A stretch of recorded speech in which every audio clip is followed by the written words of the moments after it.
Hello everyone.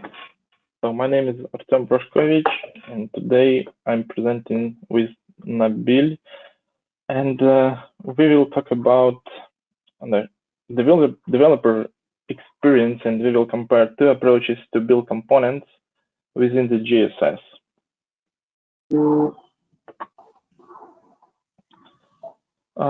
Let's start with short introduction of myself. I have more than 11 years of programming experience, and almost 10 of them I'm working with Sitecore. Since April 2012, I work for Brimit, and currently I'm Sitecore Technology MVP.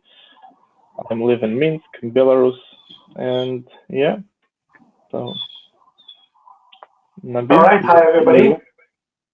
My name is Nabil Orfali. I am the founder and CEO of Tech Guilds, five-time strategy MVP.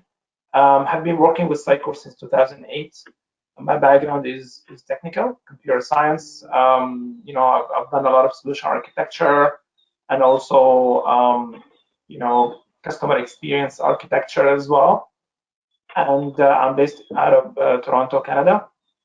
And I'm happy to be here today to walk you through with Artsem the old dev experience for Headless and the new modern one.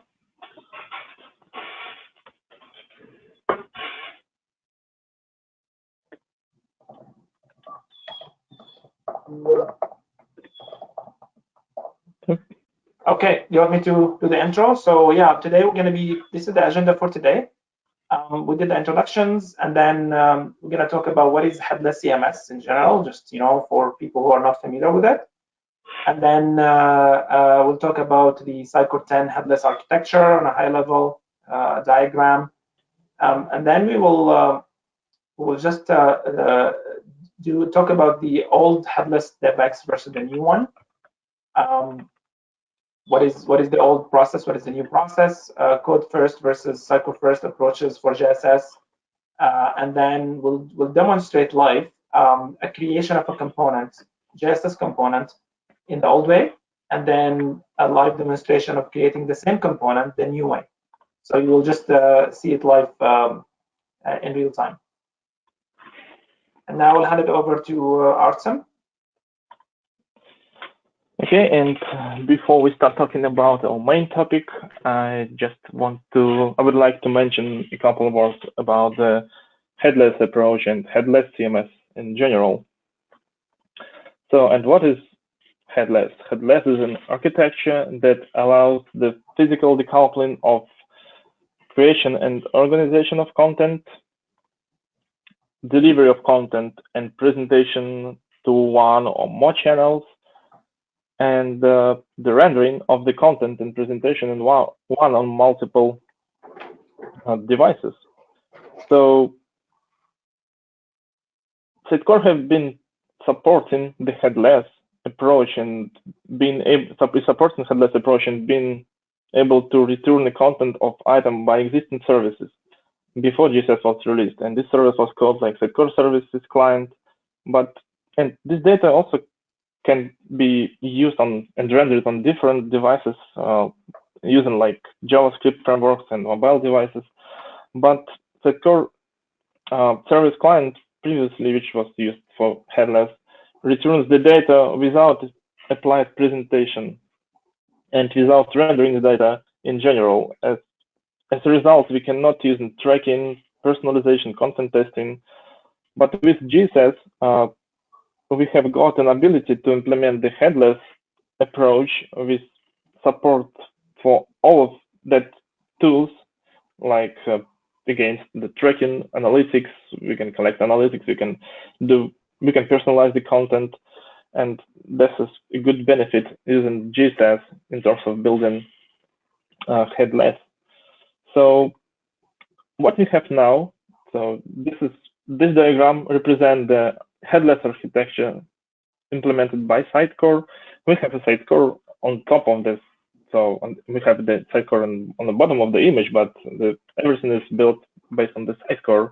Sitecore has the service or module called headless services.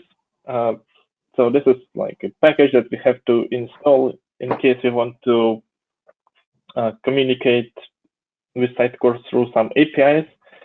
So, and my entry point built-in headless is a layout service that provides data and some presentation data and even some context data for our headless, or for our, let's say, for heads. So the Sitecore is headless. So out of the box, Sitecore provides some boilerplate for building headless with React, Vue.js, and Angular. So also we can use Next.js to build our website, but at the same time, the .NET rendering core, and which is called like a rendering host, also available for us to build the headless applications with Sitecore. So that's kind of various of tools that we can, frameworks that we can use, which is cool. So this is how global architecture looks like, and now I hand over to Nabil to go through Caju approach.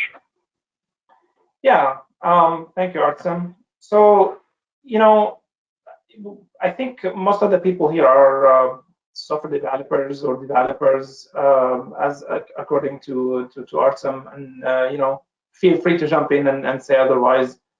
But you know, how many times really we ended up with this view here? You know, the disconnect between business and IT, where you know the business wants something, and then they get translated into like something else, and then what gets implemented is something totally different.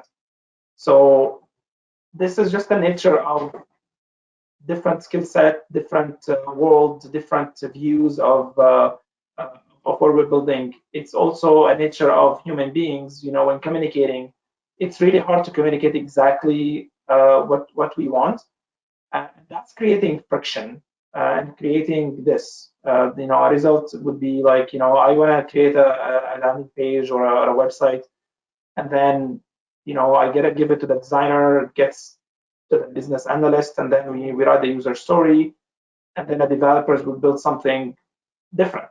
It's just, you know, a lot of things would be lost in translation. So if you go to next slide, Artsem, for me, please.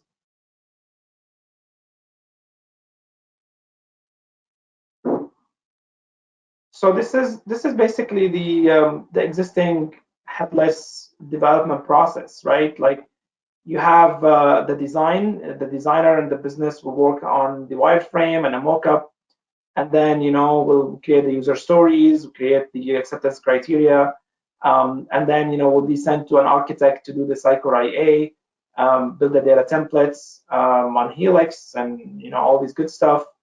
Then we will send it to the backend developer to do the API calls, the contracts between the backend and the front end, and you know, do any necessary backend work to make the APIs or the components, you know, experience editor friendly. You may be collecting content from search indexes or different data templates. You know, there's a lot of possibilities there. Sorry, you can't hear me well. Am I using maybe? Okay. Thank you, Artsem. I think this is better, isn't it? Yes, it is better now. Okay, thank you. Thank you for the note. So yeah, I mean, design, Sitecore IA, and then backend APIs and code. And then, you know, the coordination between the backend and the front end developer would spend a lot of time on the styling, making sure that, you know, the design is implemented, it's pixel perfect, and then hook up the front end code on React or Next.js, or, you know, your favorite JavaScript language. Hook it up with the backend APIs that the backend developer really put together for you. And then you have the deployments. They would be a good amount of work to set up the DevOps pipelines and CI/CD, and, you know, prepare it for different environments. So you deploy your code to QA, you do the QA, and then you put it on UAT. You do a lot of bug fixes on QA, and then you put it on UAT for the designer or business or the client to see it. And then the whole cycle starts again. Holy shit, this is not what I wanted. This button doesn't look nice. The font is not what I want. Can you add a line here according to the mockup? And then the cycle will go back again. Do I have a missing field? Then we'll go back to the Sitecore IA, back-end, front-end tweaks, bug fixes, and then it's frustrating, isn't it? It's just frustrating for designer. It's frustrating for the marketer. It's frustrating for the developers. It's just a frustrating process, and it takes a lot of time. So if you go to the next slide, Artsem, for me, we set to solve that problem 3 years ago. I had this vision to use artificial intelligence and machine learning to really bring everyone on the same page. We built this collaboration platform called Caju, where really, the marketer or the business and the designers would just upload their design or sketch into Caju. You can sketch that component on a piece of paper, on Paint. You can design it with Figma. You can design it with any tool you want. You can upload it to Caju, and then you apply your style, your brand style guide. We implemented like an interactive design system where you put your style guide into it. You just, with one click of a button, you apply the theme to the component. And then Caju will use AI and machine learning algorithm that has been trained for 3-4 years now to generate the React code and hook up, create the data templates in Sitecore. We'll hook up the integration between front end and back end. We'll write the front end, the style sheet, the React code automatically, and then one click, it takes care of all the DevOps, all the pipelines. You don't have to do any CI/CD. It's all done for you dynamically, and then you deploy it to your target environment.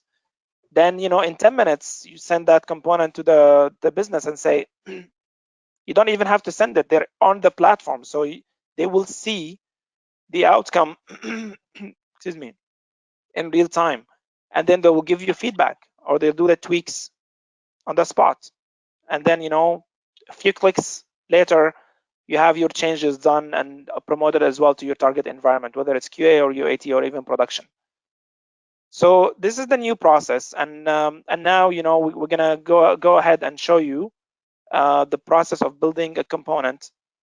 Artsem is gonna build a component the traditional way, and I will build the exact same component with Caju, and we'll show you you'll see the time saving there and the difference.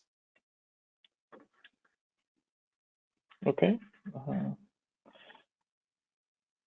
So looking at the traditional approach in building the components or even the project in JSS, we have two approaches that we can use in our development process. And first of them is the code first approach, and the front end works.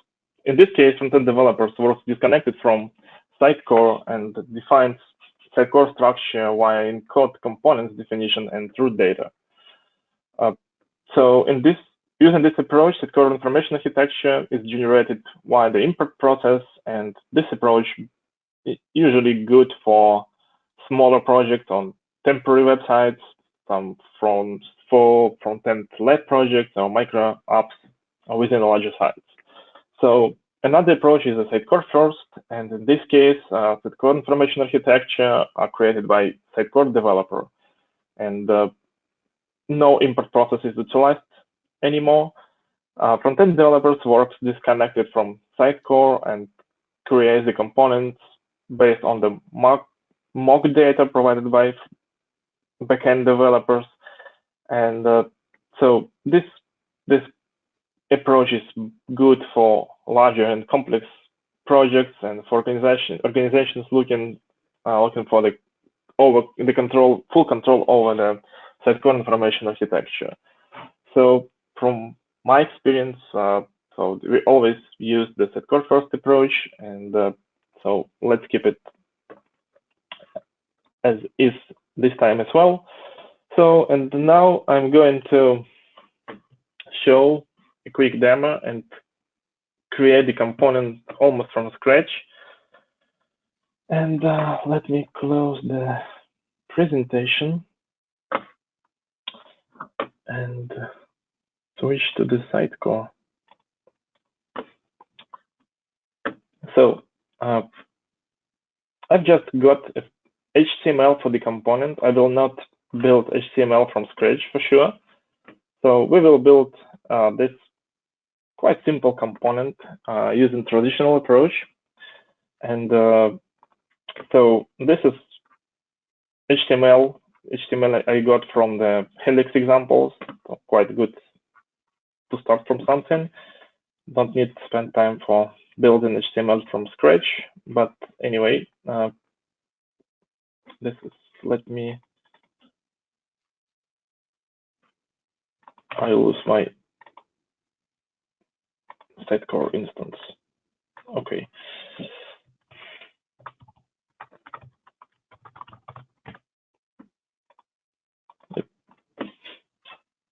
Oh, seems like I closed the window. Let's wait a bit while it is loading. So once I can show you the React app, so the front-end part will be built on React application, which I just download from the Helix examples as well. Sitecore is loaded. We can go further and let's have a look to this component, what we have here. I just want to define the data model, and I see that that we have like a title, we have like intro text, we have image, we have link, and probably that's all what we need for this component. Yep, so let's create a model. Let's call this component as CTA block. I will create data source here, new template.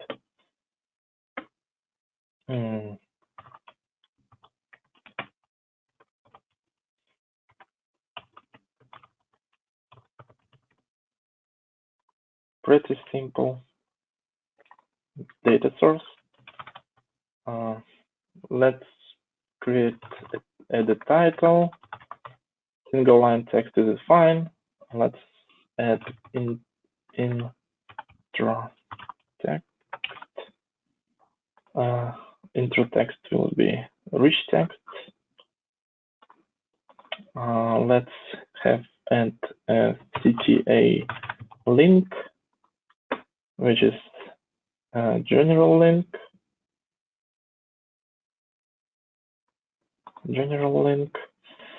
And link title. Single line is fine. So we can do like CTA link shirt. Title is not as shirt. So we have a component, or let's set an icon. It will be star. Don't forget to create a standard values. Okay, so we have a data source for our component. Let's create the component itself. So it will be like a basic content. We need to create a JSON rendering, CTA block. Component name CTA block is fine. So let's define the data source template. Feature CTA block data source, and I want to page component. Okay, let's say, let's copy the location, data source location path, CTA block. So now we will be able to store our data source under the item where we are going to use this component. Again, let's use the same icon. Oh, we have a star here already, but anyway. So now we need to add an ability to use this component within some placeholders. Main layout. Need to add it here to be able to add this component to the page.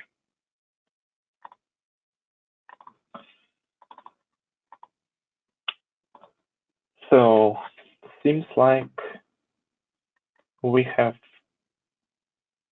this component. Let's try to add this component to the page. So I have never tried to open Experience Editor with this project.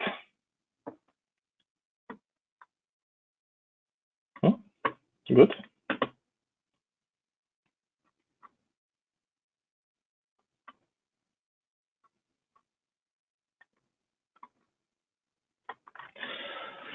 Experience Editor is always loading.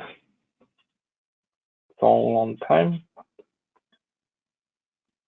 So by the way, so Helix example doesn't provide an example for combination GCS plus React.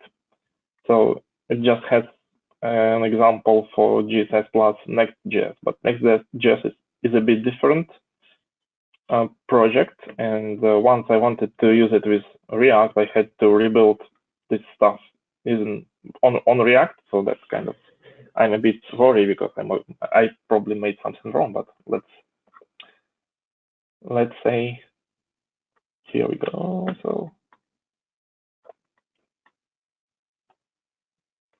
cool. Let's try to add this component here. CTA block.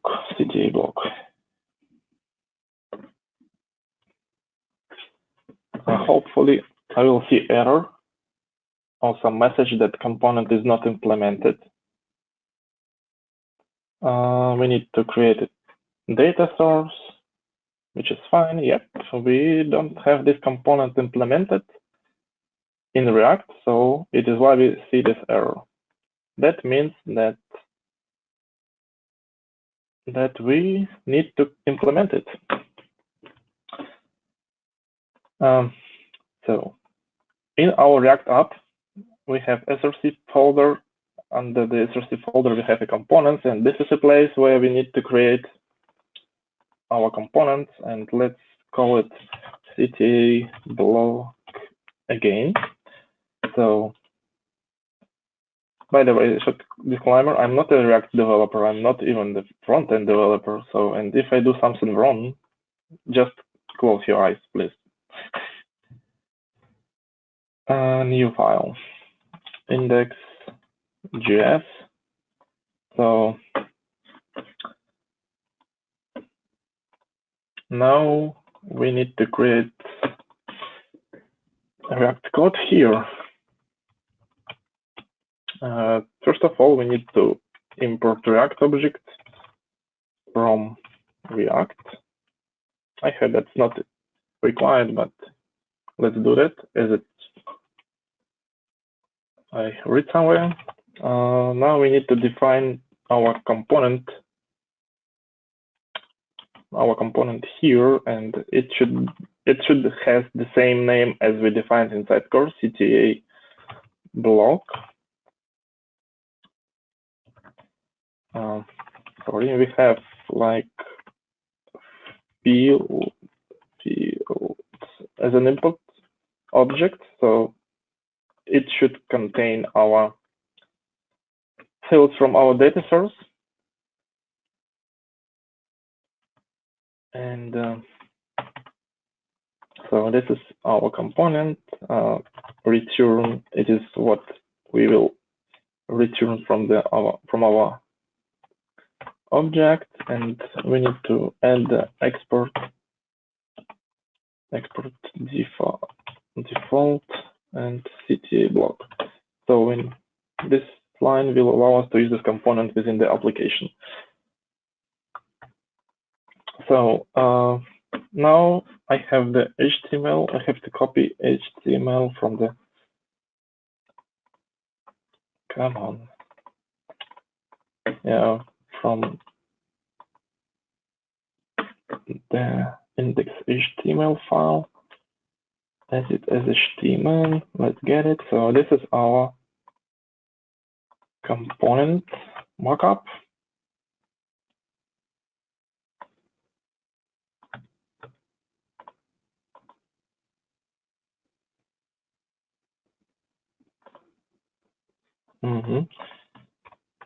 Seems like one div is missing, or even we have extra div.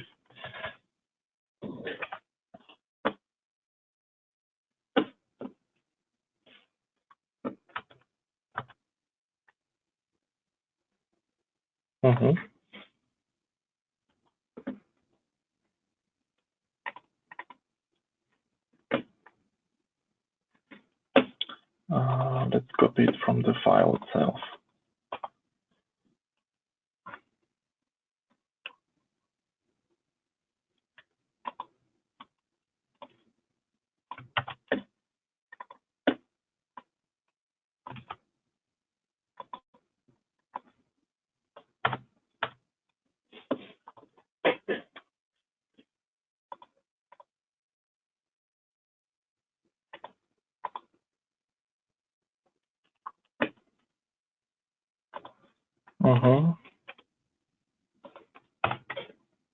But anyway,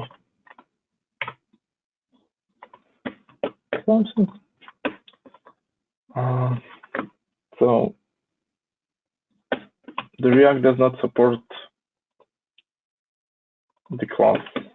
We need to replace it with class name.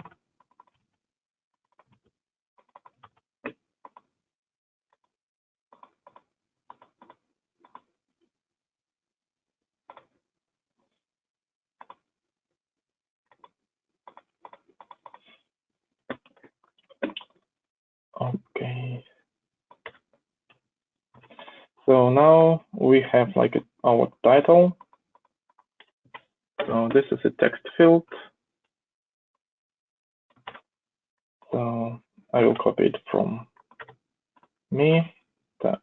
So text field, and this title, this is H2.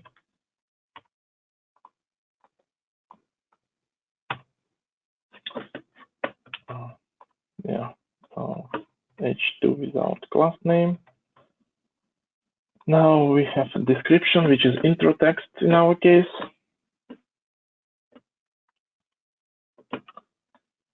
So we can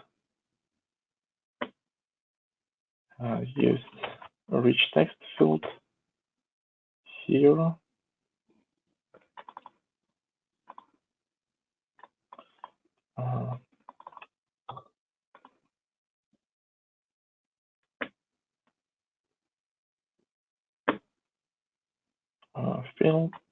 Fields, and here we need to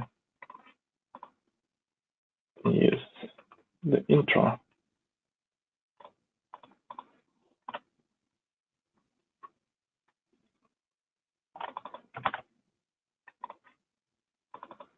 Intro text. So don't need it here. So, and the last thing, what not last, we need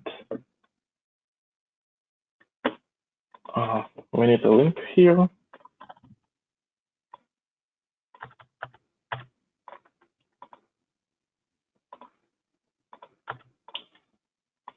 Not B, just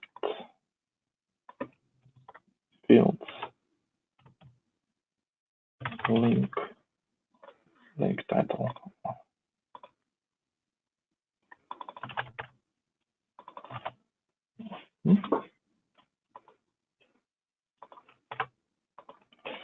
So, and here, just CTA link.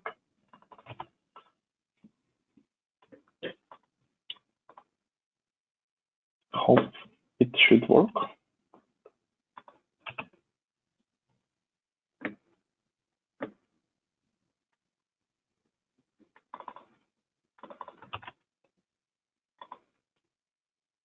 And class name.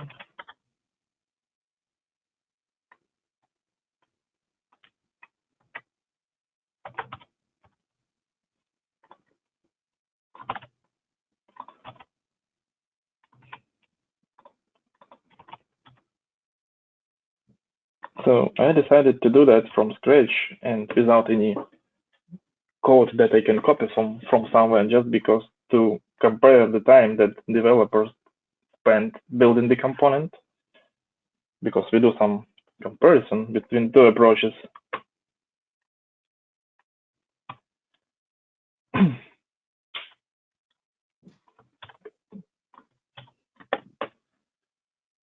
Because I see messages that you guys ask me why I do that from scratch. Link title, let's set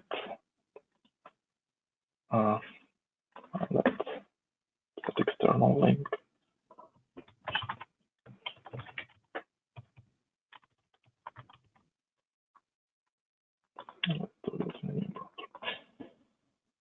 Okay, and I need to put some text.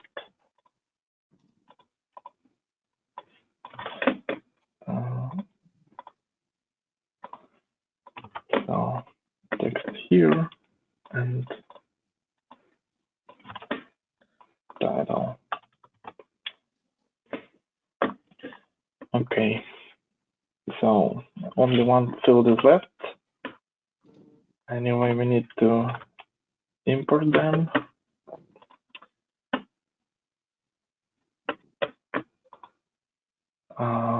Let me copy. Just don't do that. We need text. We need rich text. We need link.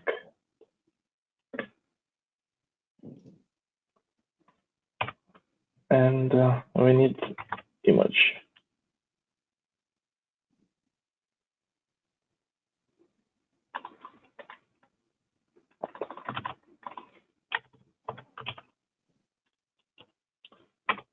Image field.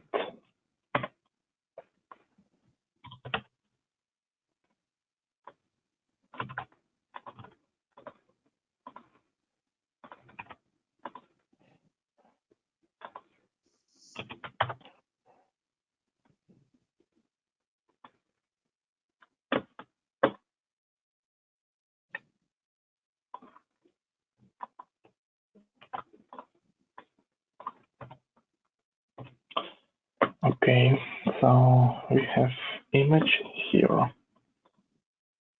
So seems like we are done with that. Let's try to do that.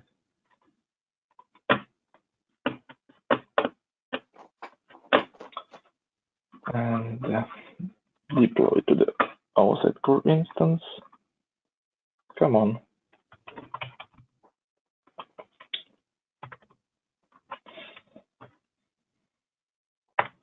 GSF deploy files.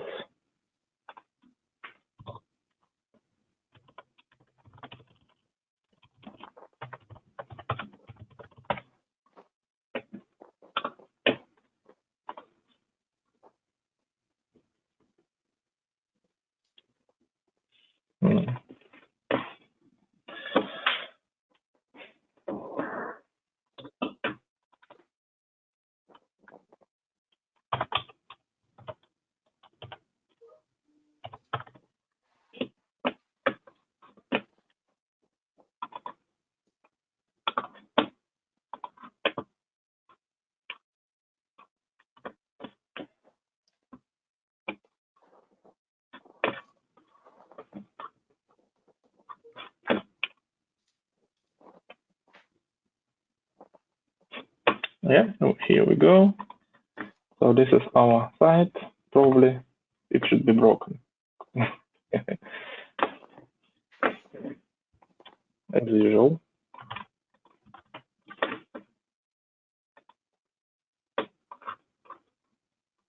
Just let me check.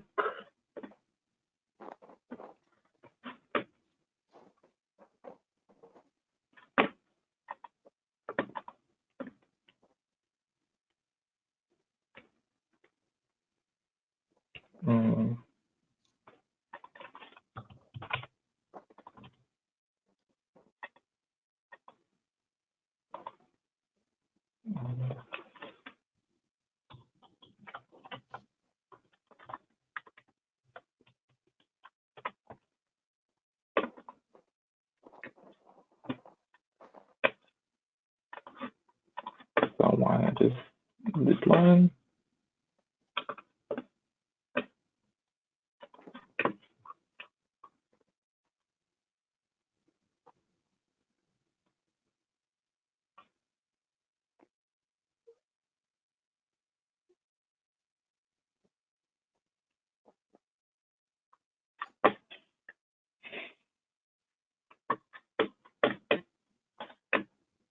Again, that wasn't expected. As I say, I'm not a front-end developer, but seems like I did something wrong. Let's see.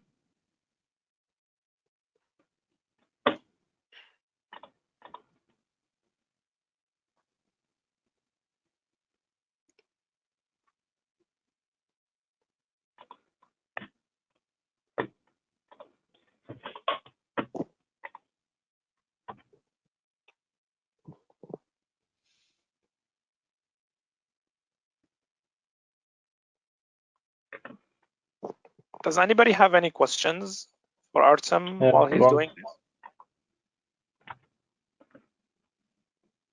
this? Please feel free to ask.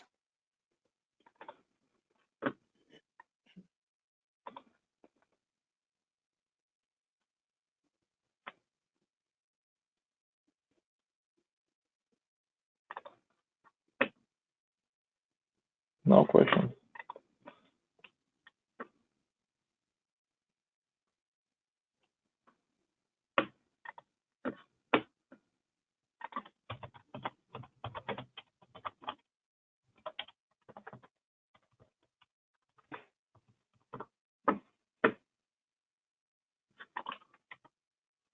Yeah. So if it will not work, we will go further. Finally, we can go through all development process. Something wrong just in some syntaxes that I probably miss or did wrong. If it will not work, we can switch to the second approach, just last attempt to make it working. Yeah, and that's a true reflection of the existing process, right? It's complicated. It's a lot of work. It's frustrating. So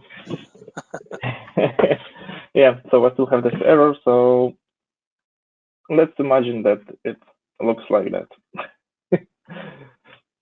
Yeah, so everything, in case it's working, we can consider that the development on this component is done. So we just need to push our changes to the repository, run some CI/CD process, and deploy everything to our environment like QA and do further work with that. So yeah, you can see that I think the quick development, it was quite quick. So I know what I do, so I was prepared a bit anyway. I just saw this image before I understand which fields I have to add, and yeah. So, but anyway, it took like 15-20 minutes for me, and I didn't take into account the time that the HTML itself was prepared. It also can take a few hours. So yeah, that's here I will hand over to the Nabil with his approach. So Artsem, is it fair to say that, you know, from getting the mockup, the design, to, you know, writing the front end styling, in HTML and then create all the component in JSS on Sitecore all the way to deploying to UAT, how long do you think, normally this simple component would take? Like 8 hours total, 12 hours, including bug fixes and back and forth and something like that? You're muted. Yeah, so that's kind of Okay. each component developed from scratch can took like around 7 till 8 hours. Right. Yeah, that sounds about right. And this is just a very, very simple component, an image and a title and description and a button that you guys, we've been doing that for a long time, and it's very repetitive, right? Like, I'm sure none of you would like to spend their time working on simple code and repetitive code like that. You would like to spend your time on more higher value work that is more like on integration side, on the innovation side, on like, implementing some special functionality. But it's really a waste of time to just spend 8 hours to build a simple component like that over and over again, right? So I am gonna share my screen. Which screen are you guys seeing? You see Caju? Yeah. Seems. Yeah. Okay. Actually, I wanted to share another screen.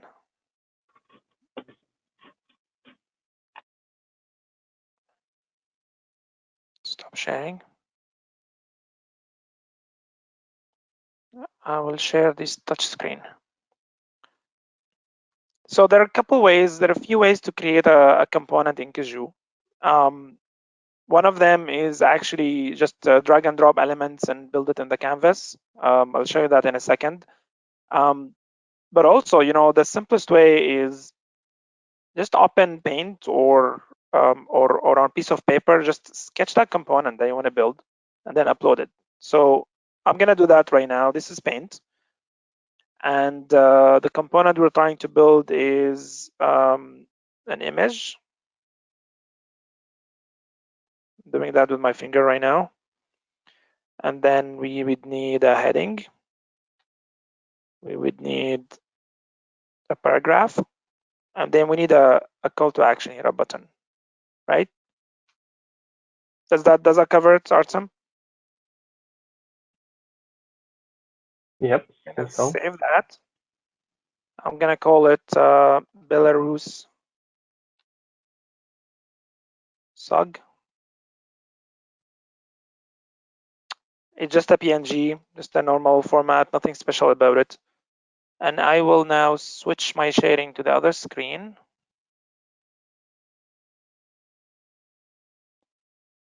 So I'll create a project from a sketch.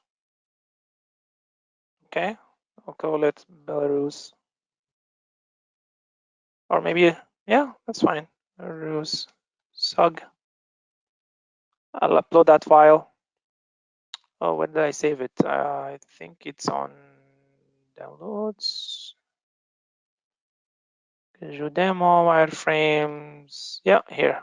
So Belarus SUG. Upload that image.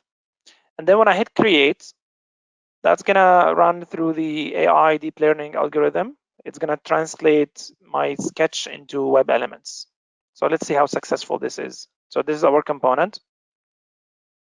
And it was able to translate my heading to a paragraph, a button here, and an image. And you can see in real time here, the AI algorithm is trying to generate the code and structuring the code while I'm changing stuff. So consider this kind of a no-code, low-code, or visual development platform. So I'm a marketer right now. This is the component I want. I sketch it, I upload it, I'll hand it over to the designer to do either designer or front-end developer, or whoever the user is in the pipeline to actually style it the way I want, right? So remember, I told you there's one-click theming. We implemented this theming design system where you click on your theme. This is for Amica, so Amica theme. It's one of our clients. when you click on it, it applies automatically the styling for the header, applies it to the paragraph, applies it to the button. And you can definitely always change the styles. You can do like all the flex properties, margin, padding, positioning, width, height, minimum, maximum, you know, all the fonts. This is all the colors from my theme. So you can apply them, and then you can even write like a special, you know, maybe you want to do a drop shadow or something, you know, a special CSS property. This is like a mini Visual Studio editor that you can work with as well to edit the styling for every element here. Just it's worth mentioning, like these themes that you're seeing here, they are here. You can create themes. Every theme represents a brand style guide for your clients, for example. So for Amica theme here, there is the colors, the color plate, there's the fonts. You can add a new font, and it's integrated fully with Google Fonts, so you can upload your custom font. I'm gonna delete that. And then you have all the variations of every web element, header, paragraph, you know, all the buttons for the brand. You can always add a new button and style it. But this is like kind of a predefined styles for every element based on the colors that you have in your brand here. So, and this is what we mean by like one-click theming. The only thing you need to do is just choose the theme, and then everything would be applied automatically and change the theme. Okay, so if you want to do like more advanced styling here, you may be wondering like, I want to do like a hover effect. So if we go to the actual Amica component we're trying to build here, that Artsem built, this is the component. When you hover over the button, really there is this effect, right? So how can we do that here? Oops, that's QA. So first of all, I want to get rid of this warning. So max height breached, it seems. So I'm gonna go and just fix that, max height. Yeah, I'll do unset. Okay, great. And then I'm gonna go and implement a state. I'm gonna add a hover state here. So now when I'm selecting this hover state, every styling I'm doing it on that state, on the hover state. So the only thing I'm gonna do here, I'm gonna switch colors. So the font color would be white. And the background color would be that color. Okay, that works. So when you go to the preview, this is basically a preview of how the generated code would be rendered. You can see now the hover. You can see how responsive it is. Oh, I want to add some margin here on the responsive because it's just adjacent to the image. So I'll go ahead and add a margin, maybe 20 pixels. Okay, let's see. Awesome, that's better. So you can preview it on different breakpoints. You can even have a different media query or styling on every breakpoint. So whenever you switch to this breakpoint, all the styling you're doing as well is saved against that breakpoint specifically. Okay, so now you have this component. I'm happy with it. It's responsive. It has the style. It has the hover effect.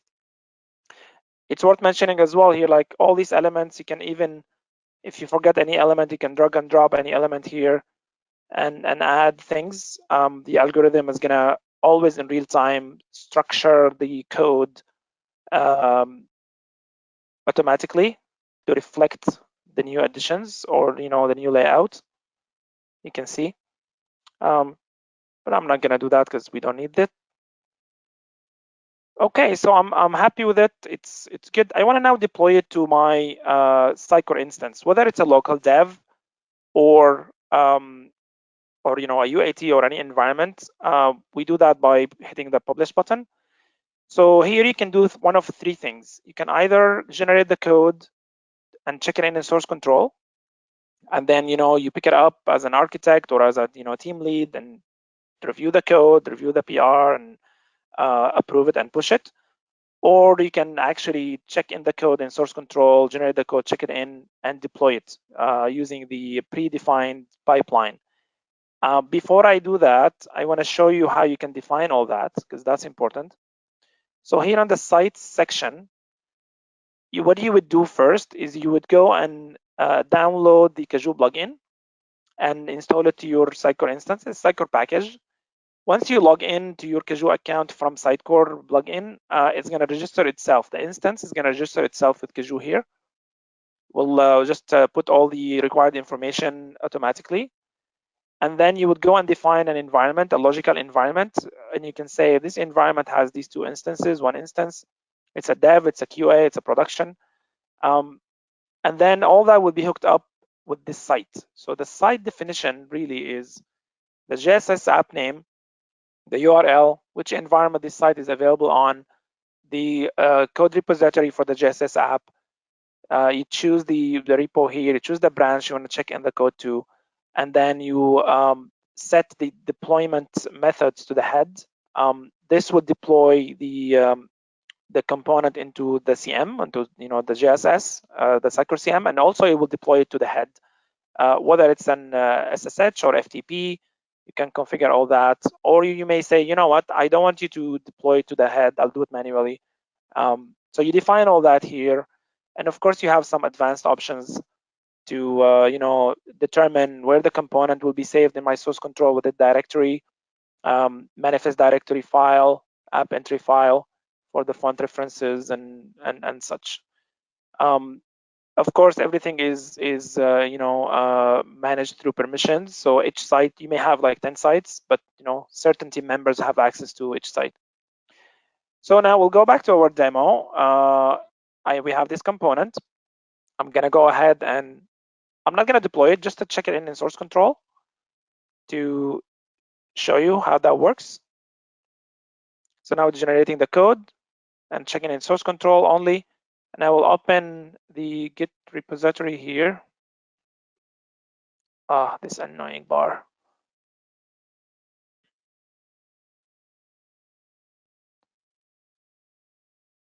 Okay, let me open Git.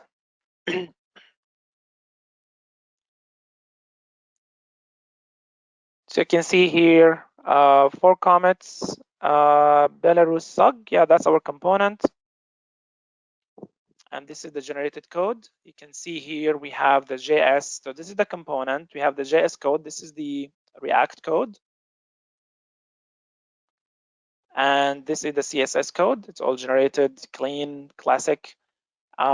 This is the index. So all that changes to the code, it's all generated and mapped for you.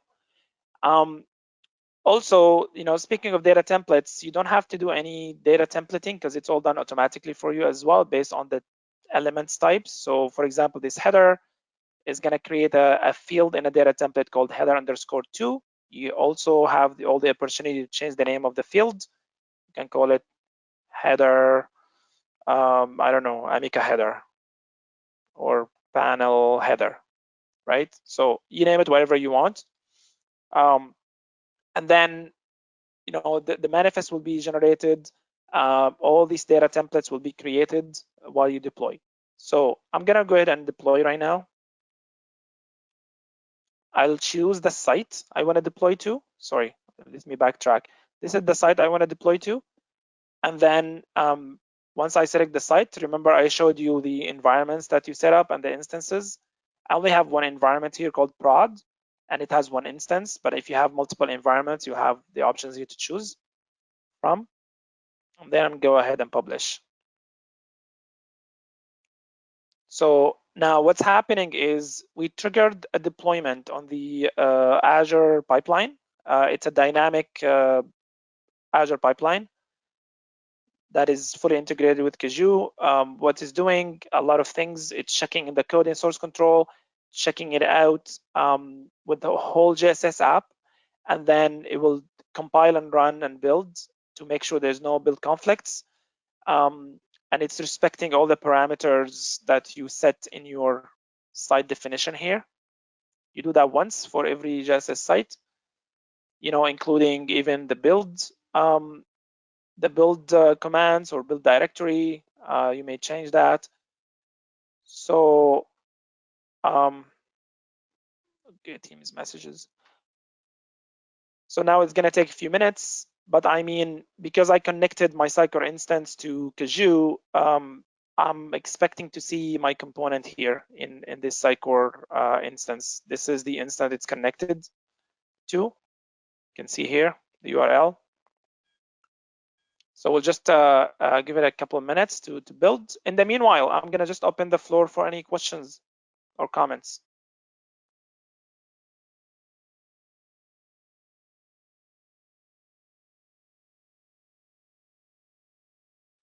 I see a question here from Andre. Is it possible to write a raw CSS HTML for the component? Are you asking in Caju?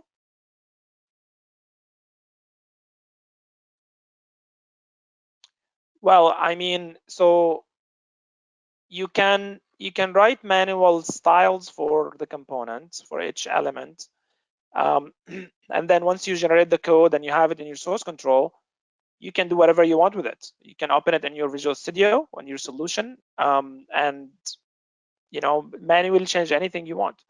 But it's pre-written for you, like the AI code generator that comes with Caju. It generates everything for you, and you can just style it visually rather than writing the code and CSS and HTML manually.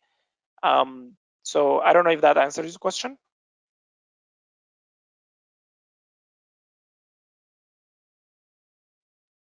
Okay, I'm hoping that answers your question. Okay, no worries. Any other questions?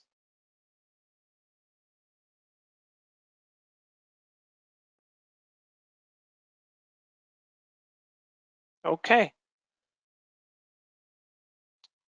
Also, like while this is building, I want to highlight a few features. All the elements here, we extended JSS to make them experience editor friendly out of the box. So you don't have to do really anything to make them experience editor friendly. While this is building, I'm going to open a page here and show you one of the components I generated before with Caju. While this is deploying, all the placeholder settings are set automatically. This is a similar component I built with Caju for the Montreal user group demo yesterday. But if you go and add a component, you will see all these components. Oh, is that our component? Oh, it's done. Excellent. So let's just do a quick refresh. And then we'll add our component to Experience Editor and we'll add content. Let me delete this again. Save.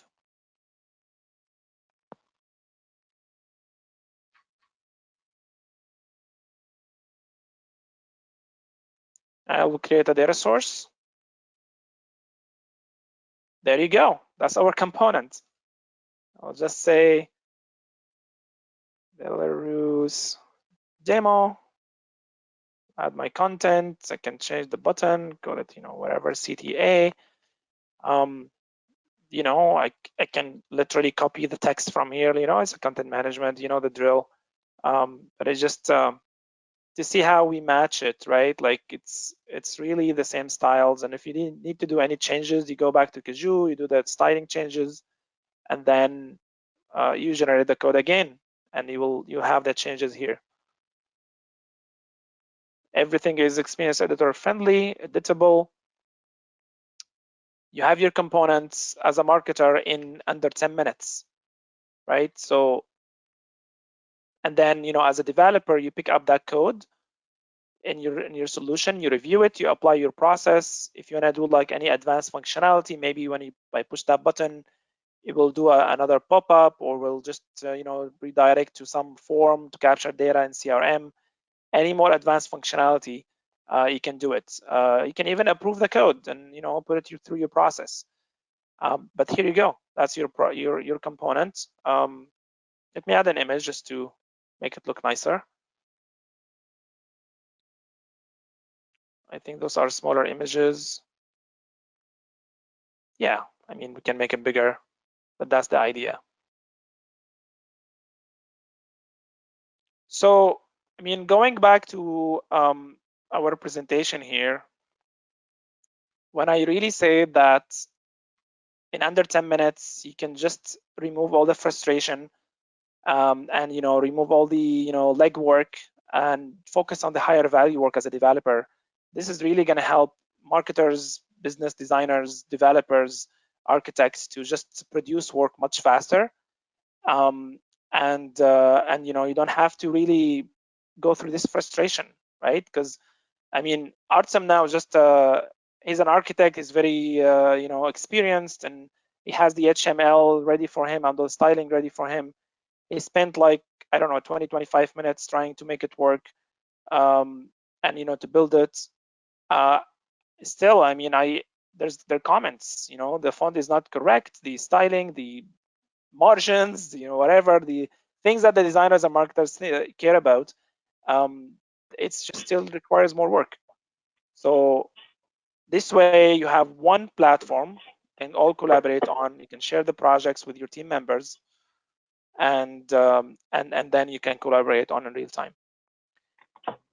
Any questions? Oh, I see some question in the chat. Eugene, can I use one Sitecore data source item for 2 or more components? Yeah, definitely, absolutely. So let me add another component and use the same data source. So actually, let me go to the content tree and just show you. There's nothing special about the code that Caju generates. It's just following the same Helix architecture best practices. So the component will be here. I created a data source and put it under here, but you can create it and put it anywhere. And then, if you click on that, it's just this data template that Caju generated and created as well, right? That's a template. So it's just a normal Sitecore template. And you can use it as a data. You can use this data source anywhere for any component. Does that make sense?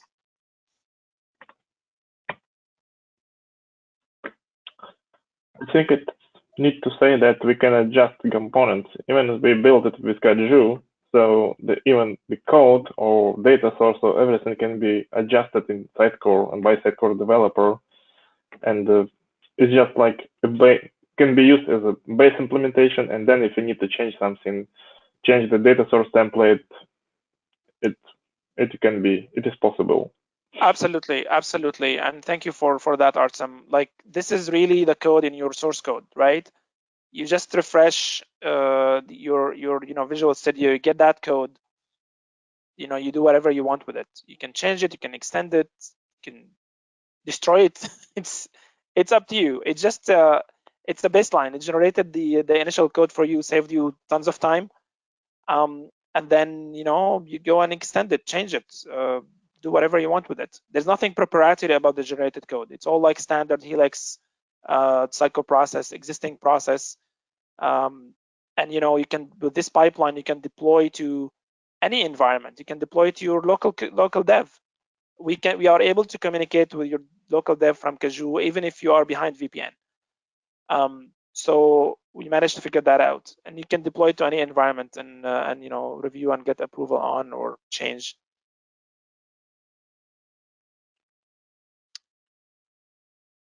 Thank you for all these good questions. It's good questions.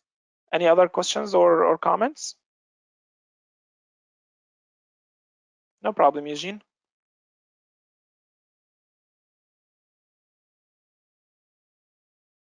Okay, so let me just mention who can use Caju. Who's Caju for? Caju is for agencies, for partners, for developers. You can really use Caju for your internal development process to save money and increase your bottom line. And it's just worth mentioning, Bremet is an official partner of Caju. So if you need to talk about Caju for your business, you can talk to them.